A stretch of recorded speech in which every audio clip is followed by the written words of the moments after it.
Welcome to According to Sam, folks. This is episode 228. Thank you for joining me today. Happy Friday. Hope your week's been going well. Hope it hasn't been too hot for you this summer. We're going to pick up where we left off in the last podcast. We're still talking about political violence. But before we get back into that, I want to cover a little bit of this Biden scandal. This has been going on now for 3 weeks, or over 2 weeks since the debate, that it finally became a scandal after months, even years of many of us talking about Joe Biden's declining cognitive ability.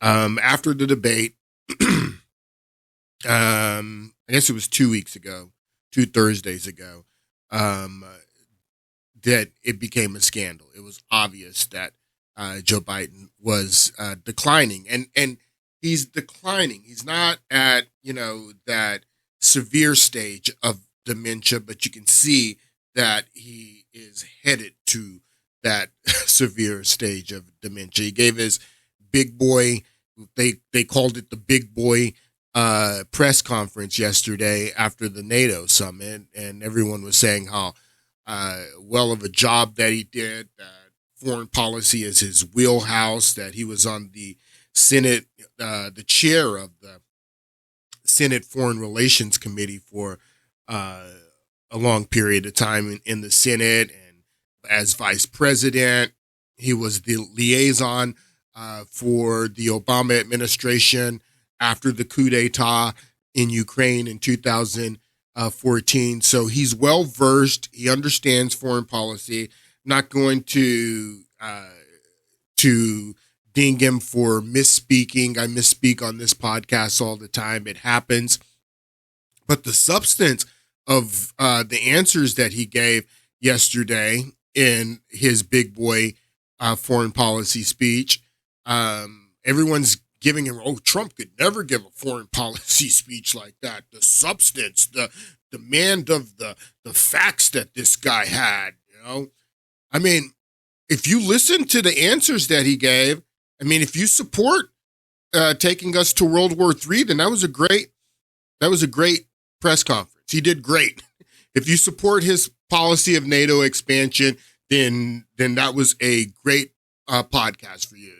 A policy of NATO expansion, which will lead us closer and closer to World War III. I don't particularly support NATO expansion. I don't care that Finland and Sweden are new members of NATO. I think that NATO should be dissolved, quite frankly. I don't think that Russia is this big geopolitical threat.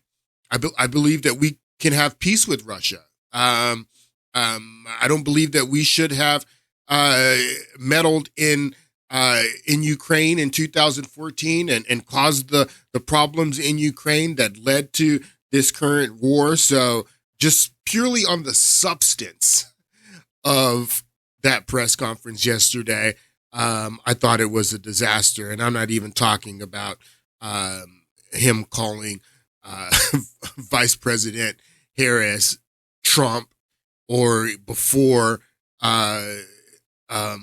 that press conference when he introduced Zelensky as Putin,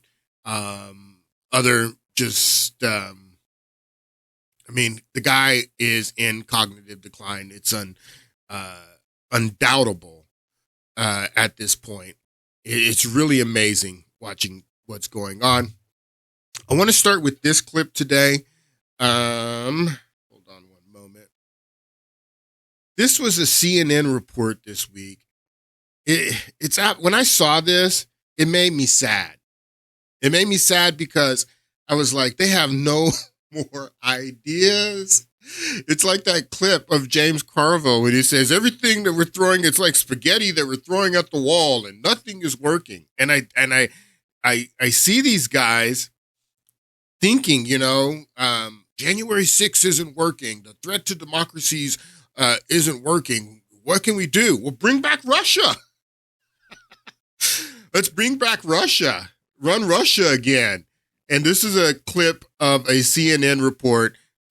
It's actually hilarious and very sad at the same time. Take a listen. This morning, a new warning from U.S. intelligence officials. Russia is planning to target swing states to influence the November election. And the Justice Department says it has disrupted a Russian bot farm that was using AI to spread propaganda and misinformation in the United States. With us now, CNN national security analyst, former CIA chief of Russia operations, Steve Hall. Steve, great to see you. So what has changed and what has stayed the same in terms of Russia? John, I think the thing that has really stayed the same is Russia's intent to try to meddle once again in our elections and influence them, quite frankly, in the direction of Donald Trump, of course. So this is what he's talking about. He's not. So in 2016, they were hacking and disseminating. So he's purely talking about the influence campaign. I've told you guys about the influence campaign. So the Russians want to influence people in swing states. Influence. You don't think this guy on CNN, this propagandist on CNN, is trying to influence you? You don't think that other countries, Israel, is not trying to influence you? You don't think that that the Biden administration is trying to influence you? But we need to beware that Russia is going to try to use artificial intelligence to influence you in the upcoming presidential campaign. Ooh, Russia. Former CIA chief of Russia operations, Steve Hall. Steve, great to see you. So what has changed and what has stayed the same in terms of Russia? They got the AI. Well, I think the thing that has really stayed the same is Russia's intent to try to meddle once again in our elections and influence them, quite frankly, in the direction of Donald Trump, of course, who would be their favorite candidate. So they saw how that's worked in the past in the United States, how it's been very effective for the Russians, not really even having to come up with their own propaganda, but primarily just using the divisions that already exist in the United States and sort of playing those off of one another. That has been a very effective tactic in the past. The thing that's changed, though, and it's do you know how stupid you'd have to be to believe this? I'm being honest, man. Do you know how gullible that you would have to be to buy this again? To be seen how it's changed is the use of artificial intelligence. This is a very strong arrow, I think, powerful in the Russians' quiver, and it'll be very interesting to see how they deploy it and how effective it's going to be for them. Do you have any advice to people who are on social media? Because that's one area we know the Russians like. So it's happening on social media. So this goes back to the clip I played for you guys a couple of weeks ago. I think it was last week, of Katie Tur. And Katie Tur is there on her corporate news network saying that all of the people who listen to us and who believe us in corporate media on MSNBC, CNN, NBC, CBS, Washington Post, New York Times, all the corporate media is what Katie Tur says. Is people who listen to us, they like Biden. They buy Biden and his narrative. It's the people who listen to alternative media.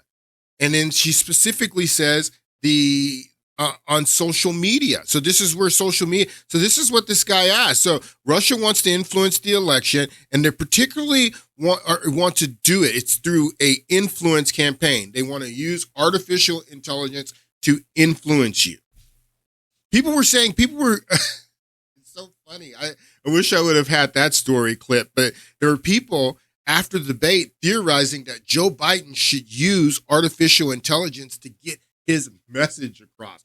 But no, Russia wants to use artificial intelligence to influence us in the election. So this guy knows that that's going to take place on social media, in the alternative media sphere, where most people have turned to because they feel let down by traditional corporate media. So as consumers, they're going out and they're consuming media in other places, online, peer-to-peer information sharing, podcasts have been criticized by these people as well. And so this guy asked, so what can people do? The Russians want to target us in this election, and they want to use an influence campaign to do so. So what can people do on social media, because that's where it's taking place, to combat the Russians and their influence campaign. And listen to his answer. And I think that it's very profound what this guy says. And I'm going to elaborate on his answer because I think it's very important. Do you have any advice to people who are on social media? Because that's one area we know the Russians like to play. How can you tell what's real and what's a Russian plant? Yeah, these days, John, it's really getting more and more difficult. And of course, the AI that we were just talking about is going to probably make that even more difficult. But it is, I think, just sort of a basic, hygiene program that sort of all of us have. You get up in the morning and you brush your teeth. And when you get online, you try to verify to the extent possible the source of the information that you're reading and not being, overly reactive. Listen to this. Listen to what he's saying.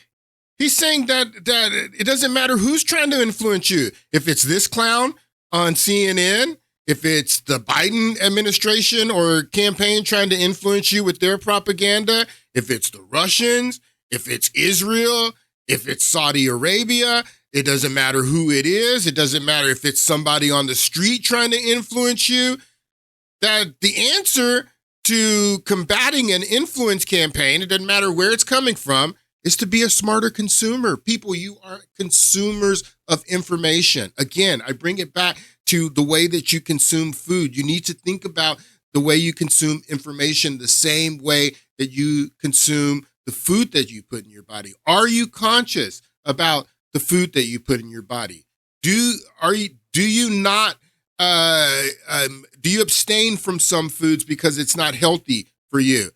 Do you seek out foods that are high in nutrients and food that comes from nature and good food that's going to be healthy? That's the way you should view information, because information is you're basically a central processing unit. That's what you are. And the input that you put into your consciousness is going to be the output that comes out in your life. And information is extremely important, and we are consumers of information. And the reason that people are turning to alternative forms of information, the internet, peer-to-peer information, podcasts, and things like that, is because traditional media has left a vacuum. They've left a vacuum because they are not doing their job. They are here to propagandize you. And the answer, it doesn't matter who's trying to influence you and what ways they're trying to influence you. You have to be a more conscious and a more intelligent consumer. That's what it comes down to. That's all it comes to. You have to be, it is on you. It is on you not to be influenced by the Russians. It's on you not to be influenced by these propagandists in our media. You have to be a more intelligent consumer. Even more difficult, but it is, I think, just sort of a basic, hygiene program that sort of all of us have. You get up in the morning and you brush your teeth, and when you get online, you try to verify to the extent possible the source of the information that you're reading and not being, overly reactive to the first, meme or the first thing that pops up on your screen. That's, of course, what the Russians are counting on is societally right now in the United States and in the West. People are spending so much time online and reacting very strongly and very quickly. So I think emotionally, they're reacting emotionally and not logically, and that's a huge problem. So speaking of propaganda and manipulating people to influence people, this story came out yesterday about Joe Biden, because after the disastrous debate, and it's so funny watching how he's running to black radio talk shows to speak to black voters, and he's in trouble, and he goes to the Congressional Black Caucus. He wants the black people to shield him. He's running. I mean, it's so ironic too, man, that he's running to black people for cover. The black people, the black voters, the Congressional Black Caucus. That's who he's running to protect him right now. It's hilarious. So he goes after the debate to do these two radio interviews. One of them was in Wisconsin. The person who interviewed him has been fired from her job because she admitted that the Biden administration gave her questions, a list of questions that she got to choose from to ask Joe Biden. So it was all set up. It was all rigged. But yesterday it came out that there's even more to that story. Take a listen to Jake Tapper here. Was fine and completely on point. After he did that call, the Biden campaign called that station, asking them to edit out 2 of his answers. Civic Media, Wisconsin Progressive Talk Radio Network, acknowledged that staff took out the Biden campaign's suggestion. So listen to so it's cut off in the beginning where he tells what happened. So this radio interview, after they record the radio interview, the Biden administration calls back to the radio station and requested that they edit out 2 of his answer.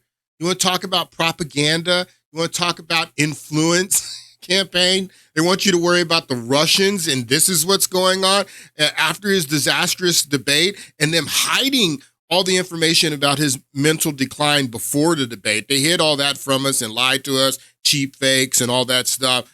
Then after it comes out in the debate, they're continuing to lie to us and propagandize. But it's the Russians you should be worried about. So the Biden administration calls back to the radio station and requests that they edit out 2 of his lies. Can you edit those lies out of the interview, please? Wow. Just wow.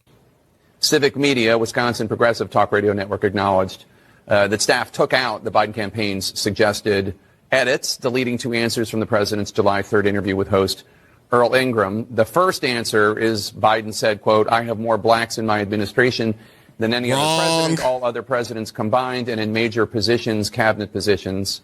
Lie. Obviously not an accurate thing to say. The second, when Biden was talking about Trump's past comments about the Central Park Five, and we should note, this is a big journalism no-no, editing out an answer. Yeah, it's a big journalism no-no. Why don't you tell the people the lie that he told? He doesn't tell you about the Central Park Five. He tells you the first lie, but he didn't tell you what the second lie was about the Central Park Five, where he's lying on Donald Trump and attributing things to Donald Trump that he did not say. So they asked the radio station to cut that lie out of the interview, which they did. It's about the Central Park Five.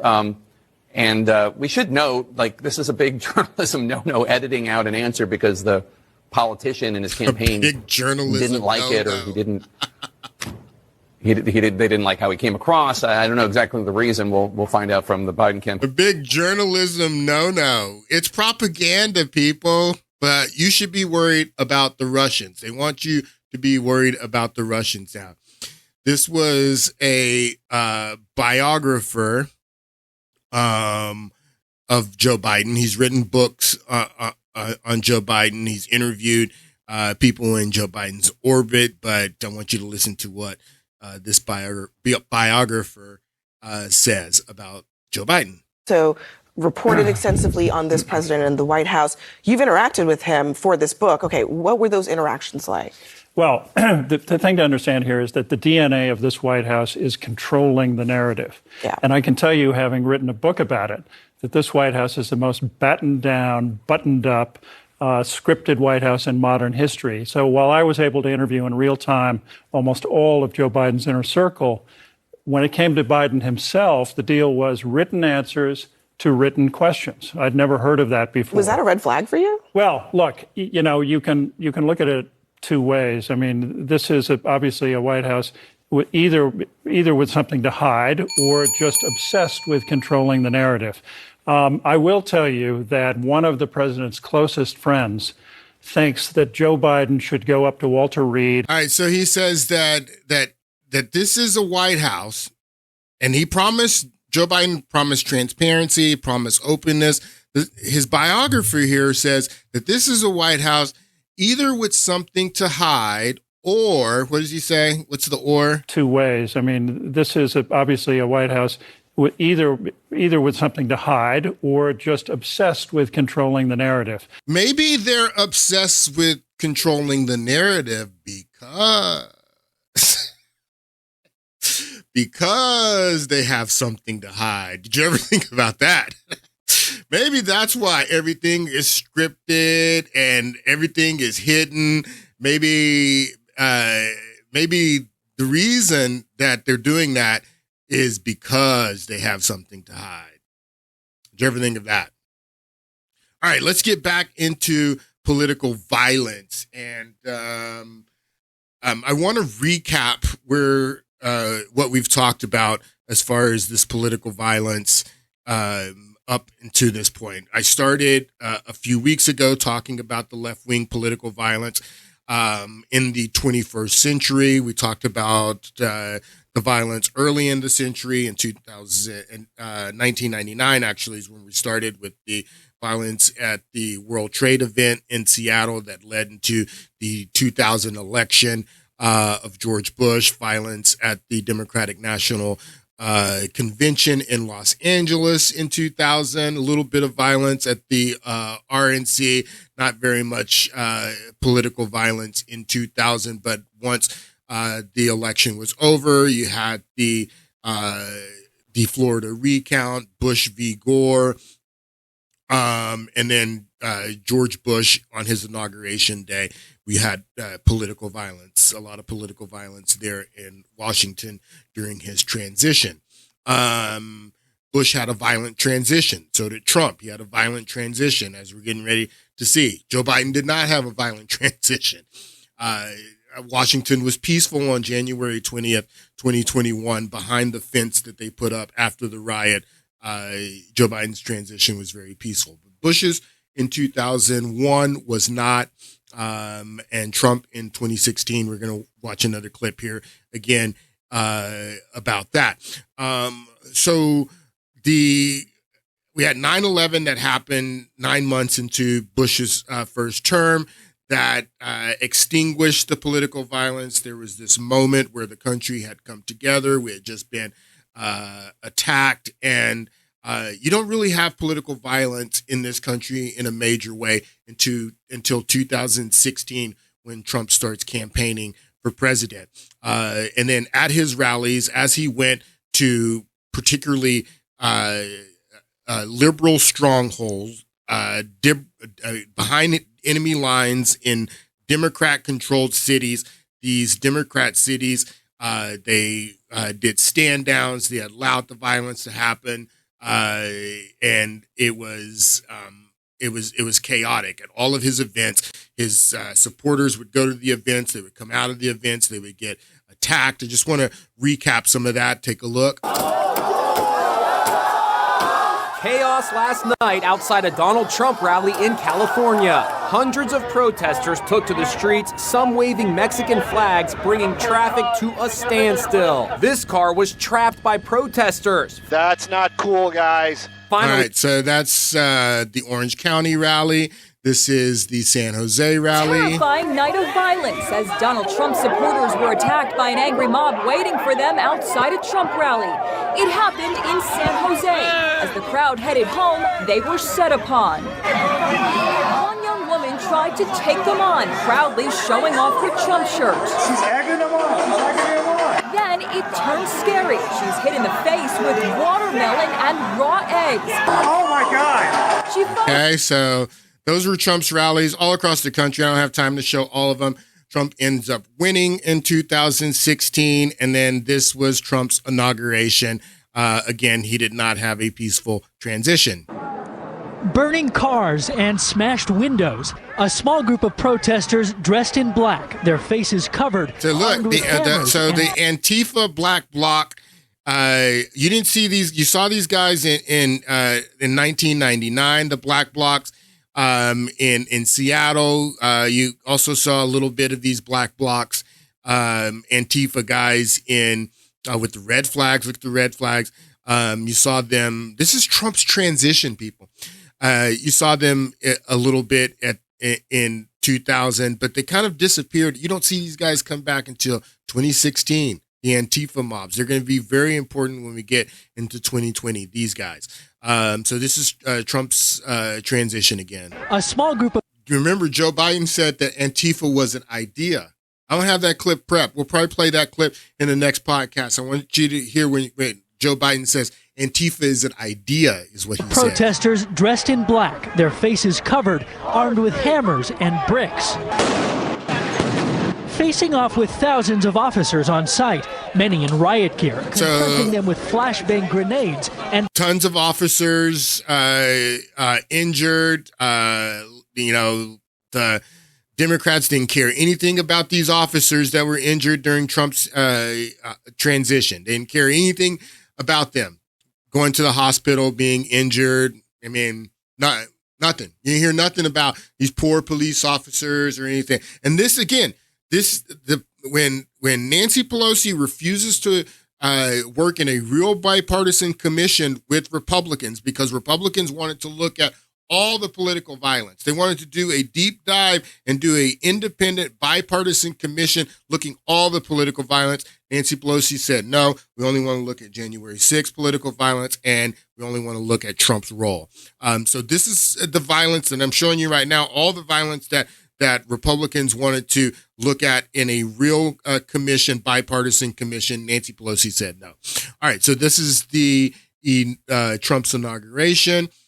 Tons of violence, tons of police officers hurt,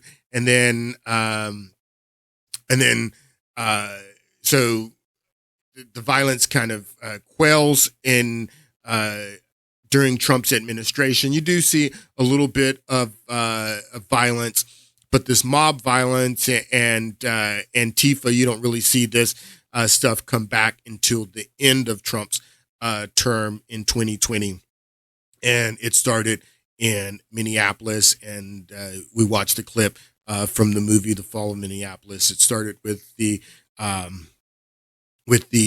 circulation of a cell phone video of someone with a short clip of the officers holding George Floyd down in the maximum, what is it called, MRE or MR, maximum restraint. Something I forget the name of it, but that's the technique that the officer had George Floyd down on the ground with. So the short video, the cell phone video, went viral, went around, and then that started the protests in 2020. Very violent and chaotic protests that started in Minneapolis. We watched the clips last week, but as we're going to see, it starts to spread out of Minneapolis all across the country, and that's what we're going to talk about today. But let's review just a little bit of this clip that we watched at the end of last podcast.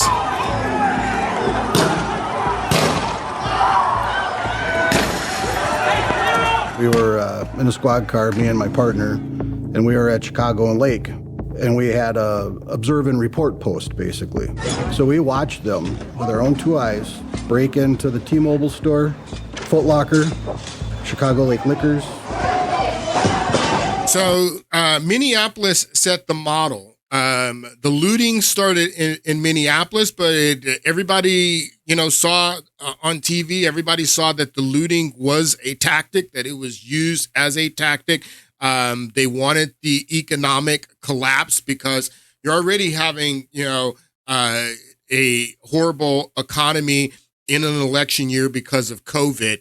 But this is also part of the economic terrorism that took place during the Black Lives Matter protests, was to attack businesses. Economic terrorism, not only set fires to buildings. This was all out chaotic political violence. This is the violence that Republicans wanted to investigate in a real bipartisan commission. Nancy Pelosi said no, just January 6th and just Trump's role. This is, again, the target.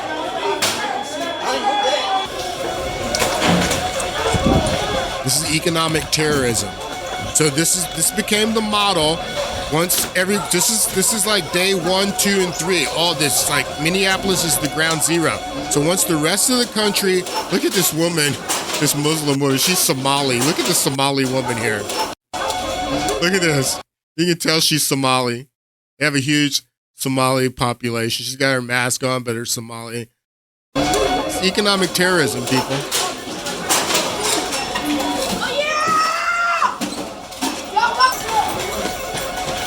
So this began to be, because they set the model in Minneapolis with the stand down, the mayor Jacob Frey and with his Hillary Clinton socks, they were all in on it. This is what the Republicans, if they would have done a real bipartisan commission in Congress, they would have gotten to the bottom to why your police officers allowed them to loot stores and break down. Why didn't your police officers use their most sophisticated tools for crowd control? I'm going to show you in just a moment how those tools for crowd control are supposed to be used. I'm going to show you an example of how those tools, but they weren't used in Minneapolis. They weren't even used at the Capitol on January 6th effectively. So a real congressional bipartisan commission would have gotten to the bottom of what was your role, Mr. Hillary Clinton socks, while you're crying in front of George Floyd's gold casket. Jeez, man, I can't believe Americans fell for this. This is one of the saddest reports that I saw out of Minneapolis. This is the day after they burnt down the city and took over the precincts, looted all the stores. And this is a black woman that lives in the neighborhood where they destroyed all of her stores that she shops at. And this is one of the saddest clips from 2020. Wanted to play it for you guys. Take a listen. How was last night? Scary. I live in the high-rise right back here. And the funny thing, because they told you this was Black Lives Matter. This is for the Black lives. This is for Black people. And this woman is terrorized that, geez. In the high-rise right back here, and I seen them as they came down Lake Street. But then they turned and started coming over here, and I'm sitting out looking out my window. And they went straight to Office Max, the dollar store, and every store over here that I go to. I have nowhere to go now. I have no way to get there because the buses aren't running. These people did this for no reason. It's not going to bring George back here. George is in a better place than we are. So last night, I'm going to be honest, I wish I was where George was because this is ridiculous. These people are tearing up our livelihood. This is the only place I could go to shop. And now I don't have anywhere to go. I don't have anywhere to get there. I know you mentioned, being... So Nancy Pelosi, they don't care about her. They don't care about her. They don't care about this woman. They didn't care about her. And this is what they did not want to investigate. They didn't want to investigate what happened in Minneapolis and what spread out from Minneapolis to every neighborhood in America, all across America, all of this political violence that Nancy Pelosi did not want to investigate. She only wanted to look at January 6th, and she only wanted to look at Trump's role. But this went all across the country. On this Sunday night, the war in America. The riots rage out of control. I'm frustrated and I'm angry. So the funny, I just want to say, because I didn't say this too, because I talked about how all of this started with the cell phone video of George Floyd being held down in the maximum restraint technique. And that video went viral. But at the same time that video is going viral, the longer, more contextual video from the body cams, they had that. They had that video, the longer video, all this video from the beginning when George Floyd, all this, lock the door for me.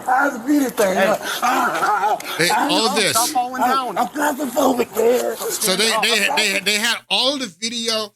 They had all the video of him resisting arrest. All the video they gave the context. All that they hid this. They didn't let people see this. They didn't let people see this. Stay on your feet and face the car door.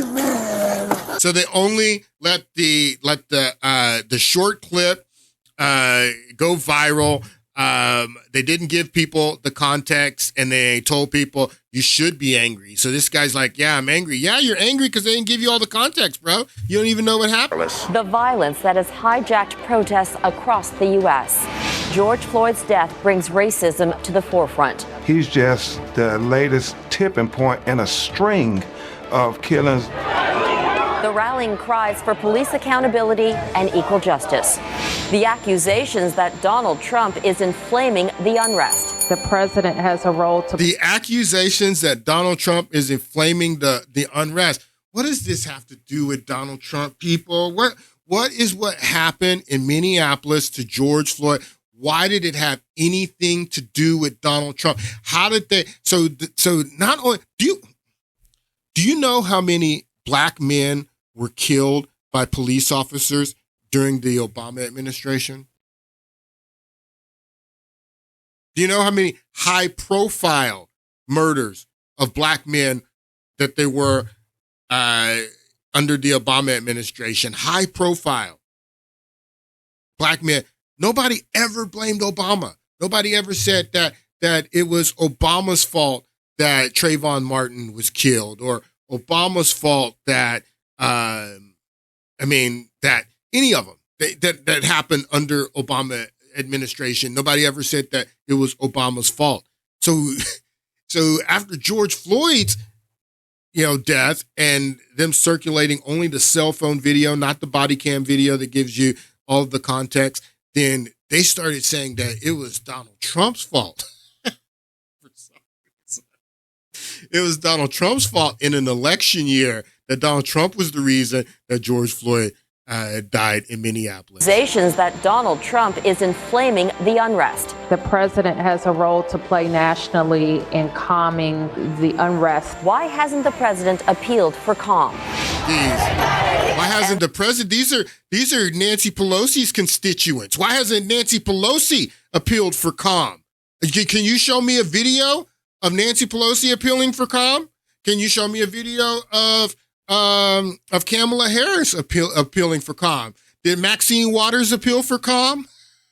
Did any of them appeal for calm? These are your constituents. Why does Donald Trump need to appeal for calm? Now, when I can show you video of when they attacked the Capitol of Donald Trump appealing for calm, I can show you that.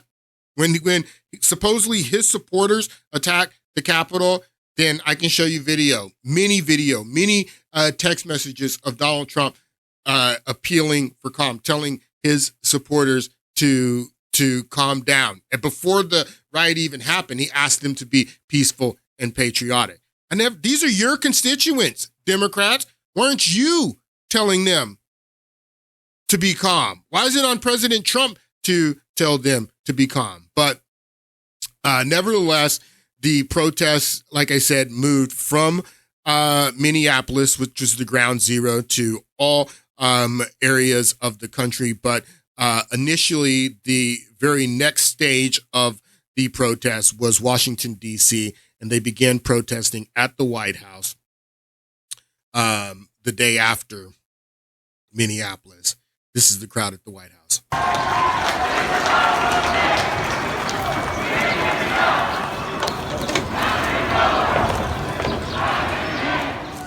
So I've always related this to what happened in Ukraine because they always talked about Ukraine being peaceful until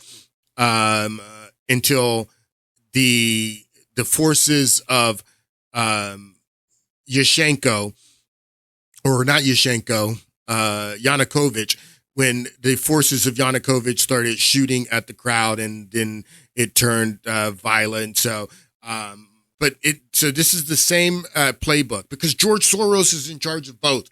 George Soros and Open Society was in charge. They ran the same game in Ukraine in 2014 that they ran here. Is color revolution. And in 2020, the color in the United States of America was black. It was color revolution. And George Soros and Open Society ran it in Ukraine, and they ran the same playbook here in 2020 with civil society and then Open Society here. So George Soros was in charge of all of it. So they use the peaceful protest in the day as cover for the violent protest at night. So this is the daytime. Again, this is at Washington. It was completely peaceful in the daytime, but I'm going to show you what happened at night. Peaceful, yeah. These are peaceful protesters, so peaceful. Oh, yeah, just clapping, having a good time. It's just all peaceful. This is the daytime. So at nighttime, things got different. Oh, that tree's gonna light up. Yo, that tree's gonna light up.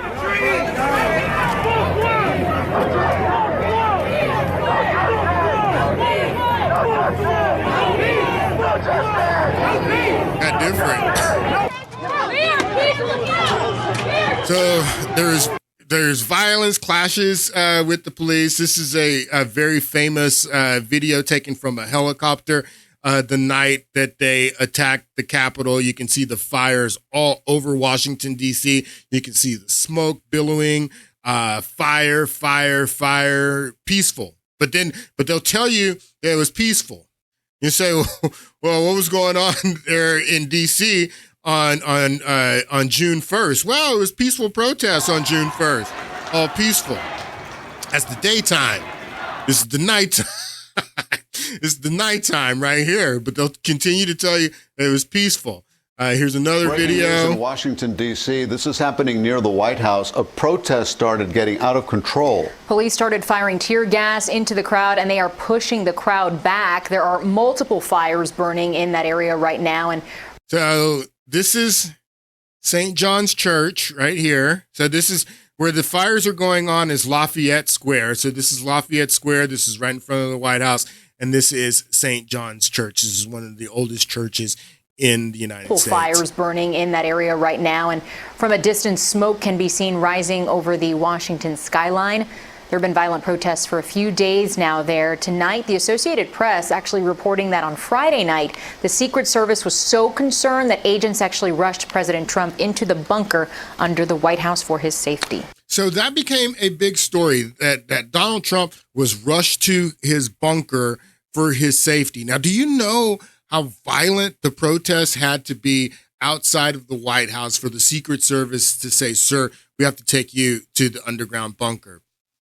The same way on January 6th, the violence was so bad outside of the Capitol that they rushed the members of Congress to their underground. They have train stations there or whatever, and they took them out of there. So, I mean, it was the same chaotic situation. This is we have three branches of government. You have one branch of government, the executive branch, being attacked by violent mobs, setting fires, injuring police. This is one branch of a government attack. The figure of that branch of government is the President of the United States, having to be rushed down to his underground bunker. This icon of our democracy. The executive branch is as much as an icon of our democracy as the Capitol and as the legislative branch. But they didn't treat it the same way. They didn't say that, oh my God, that democracy is being attacked because the President of the United States is being rushed to his underground bunker. And this violence taking place at one of the three centers of our democracy, of our government, the executive branch, the White House. Oh my God, this is happening. I can't believe this is happening. No one said that. No one said that. No one said that at all. They didn't treat the attack of the White House the same way they treated the attack of the Capitol. And they didn't treat the President of the United States. It didn't matter who it is. If it's Donald Trump, if it's George Bush, it didn't matter who that president is. They didn't treat him being rushed to his bunker for safety with the same seriousness as they treated members of Congress having to be rushed out on January 6th. It didn't get the same seriousness at all. Listen to this clip. As protesters gathered outside the White House on Friday night in Washington, President Trump was briefly taken to the White House underground bunker for a period of time. Again, that's according to a White House official and a law enforcement source. He was there for a little under an hour before being brought upstairs. It is unclear if Melania Trump and Barron Trump were also taken down with him. Things got a bit serious. He was there for a short time. Tell us about that. That is only done when there is a real emergency at the White House. It's only done when there's a real emergency. That's just an extraordinary development that you're right, Don. We've just learned about in the past few moments, reported by CNN's White House team. So what happened? This was about 48 hours ago when really the D.C. saw its first protests in the wake of the killing of George Floyd, and seeing a lot of that anger directed towards President Trump. So what we're hearing from law enforcement is that the president was taken to an underground bunker at the White House, which I don't know if you can see, Don, but that's just a block away on the other side of the park. The president was... So I have no idea. I still don't know. I mean, I do know. I mean, there's no reason to blame Trump for what happened to George Floyd. But again, Donald Trump being rushed to his bunker, members of Secret Service, members of Park Services, many officers injured, wounded, none of that stuff mattered. They made fun of Donald Trump, the fact that they started trending Bunker Boy. Look at some of these tweets, and they got Bunker Boy to trend, and they're laughing at him. It's not treated with the same reverence as they did with, oh my God, the Capitol, our democracy is under attack. They didn't treat it the same way. They didn't treat it the same way at all. They were laughing at him, Bunker Boy. Trump turned off the lights like he ran out of candy on Halloween. Bunker Boy. Yeah, it's funny. Here's another one. Bunker Boy wants to know if it's safe to come out yet. Yeah, it's funny. That's funny. Here's another one. Leaked footage of Bunker Boy hiding in his personal hiding hole. They made fun of him. I have a feeling Donald Trump will never be able to shake his new nickname on the golf course, Bunker Boy. They made fun of him. Remember, this is Robert De Niro in the speech that he gave outside of the New York courthouse when Trump was on trial, and he makes fun of him for going to the bunker. Listen. That's why I needed to be involved and wanted to be involved in the new Biden-Harris ad, because it shows the violence of Trump. Trump's violent. Trump's violent. Trump's violent. They're attacking the White House. He's being rushed to his underground bunker. They're setting fires, burning buildings, looting buildings. Trump's violent, though. He'll use violence. He'll use violence. Anyone who stands in the way of his megalomania and greed. But it's a coward's violence. You think Trump ever threw a punch himself or took one?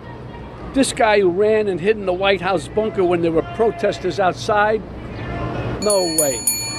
He doesn't get blood on his hands. No, he doesn't. He directs the mob to do his dirty work for him. He directs the mob to do it. So he hid in his underground bunker, and he directs the mob to do his dirty work for him. And the fury spreads to Canada and other parts of the world. The mob, huh? The mob. He directs the mob to do his dirty work for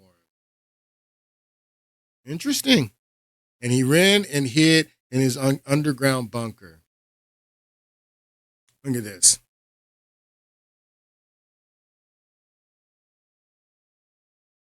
On the night that Donald Trump was rushed to his underground bunker, at least 50 Secret Service agents were injured by riots. Now, I can imagine that if they would have done a real bipartisan congressional hearing, independent select committee hearing where you had Republicans on and Democrats on, and you want to get to the truth and get to the root and to get to the bottom of rooting out all political violence, and you would have allowed Republicans to call witnesses, and you would have had not only the officers that were beaten and who experienced violence on January 6th would have testified, but you would have gotten some of these Secret Service agents to testify as well to the commission.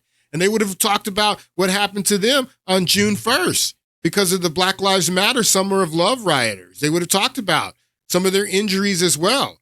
I mean, that's what you call bipartisan. That's what you call a fair commission where you're really trying to get to the truth. Yeah, you would have had the January 6 officers testify, but you would have also had these Secret Service agents testify and ask them questions. Let's get to the bottom of all the political violence. But no, Nancy Pelosi only wanted to look at January 6th and only wanted to look at Trump's role. But at least 50 Secret Service agents injured by rioters. Rioters threw Molotov cocktails and bottles at agents. They threw Molotov cocktails and bottles at agents, huh? And set buildings on fire. That's interesting. I didn't hear Nancy Pelosi. I didn't hear any of the Democrats say anything about that at all. Secret Service agents were wounded outside White House. Car bombs feared. Official says Trump was taken to his underground bunker. I mean, this is political violence. Let's see here. There's some. They lit the guardhouse on fire at the White House. And it was just chaotic. You guys remember 2020. And the funny thing, too, is that this was in the middle of the pandemic when they had everybody in the house, cowering because of the COVID. I mean, 2020 was that entire year was the greatest psyop, I swear. So, but you're telling everybody that you can't be, you have to have what did Fauci say? 6 foot distance. You can't be around anyone because you're going to catch this contagious virus that's killing people. And everyone's out looting and rioting and, none of this stuff made sense. Look at this. Look at some of these pictures. Look at this. I want to show you this. We're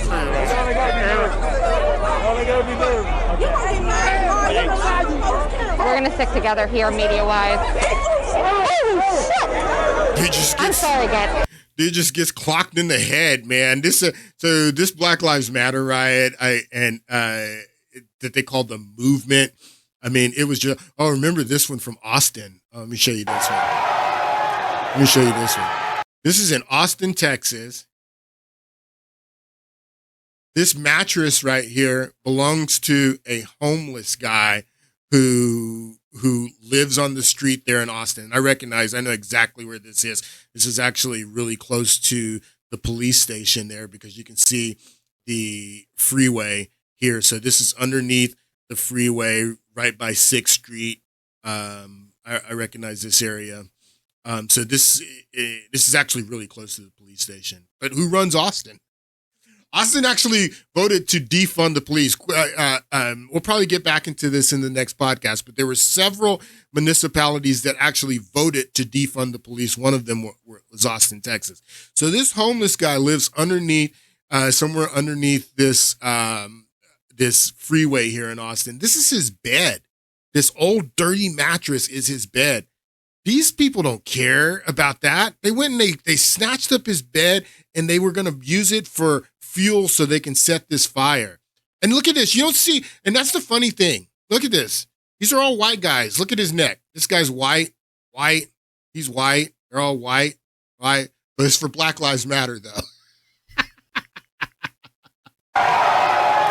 Look at this. This is the homeless guy.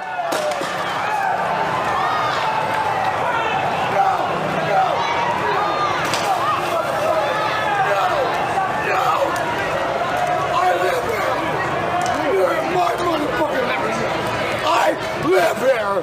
What are you doing? What the fuck are you doing? Yeah, they didn't care about these people. And this guy is just like this woman who I showed you. These poor people, these were the real people that suffer through what they did for politics with the Black Lives Matter protests. It's just sad. And you didn't hear anything from these people. So I was telling you about how Jacob Frey in Minneapolis, he didn't allow his police officers to use their less than lethal tools for crowd control. Also, at the Capitol, there was the order given not to use their most advanced tools less than lethal tools, that this was essentially a stand down. They gave up the precinct, the police precinct, when they could have fought for it. They had the tools to fight for it. Now, what are those less than lethal tools that you use for crowd control? They're the tools that Trump used the day after he was taken to his bunker. The day after he was taken to his bunker, that next morning, Trump, Bunker Boy, woke up with a new vigor. That next day, after he was taken to his bunker, Bunker Boy wasn't Bunker Boy no more. Bunker Boy came out with the National Guard, and they used their less than lethal tools, and they used the force that they have that could have been used in Minneapolis, the force that could have been used in many of these other Democrat cities that they didn't use that force and stood down. Well, Trump used that force the day that he got out of his bunker, and he cleared Lafayette Square using this force. And he not only cleared Lafayette Square, he walked over to St. John's Church, which they had tried to burn the night before, and everybody criticized him for what they called the photo op because he holds up a Bible in front of St. John's Church. But that was a message. Donald Trump was sending a message that he's not going to let these violent thugs destroy our sacred, institutions, our buildings. They were tearing down statues. They were burning. So it was a message saying that I'm not going to allow these people to burn down, this church or any other churches. And so he uses the force that all of these people had. He uses the force that Jacob Frey had in Minneapolis, the force that many of our cities have that decided not to use it. Donald Trump used it and cleared the square. I just want you to look at a little bit of this clip about the damage that was done to St. John's Church. St. John's Church, widely known as the Church of the Presidents, was used last night by the current commander-in-chief to make a statement. Shortly after authorities used force to clear the area of protesters, President Trump walked to the church from the White House and held up a Bible, that moment not sitting well with the bishop who oversees the church. With the bishop, so the bishop of this church, who almost had her church burnt down by violent Black Lives Matter heathen protesters the night before, instead of thanking Donald Trump for clearing the square so there's not a repeat of that incident the next night where her church is actually burnt to the ground. This is an Episcopal church, okay? Let me just make that clear. If you guys know anything about the Episcopal church, then all of this,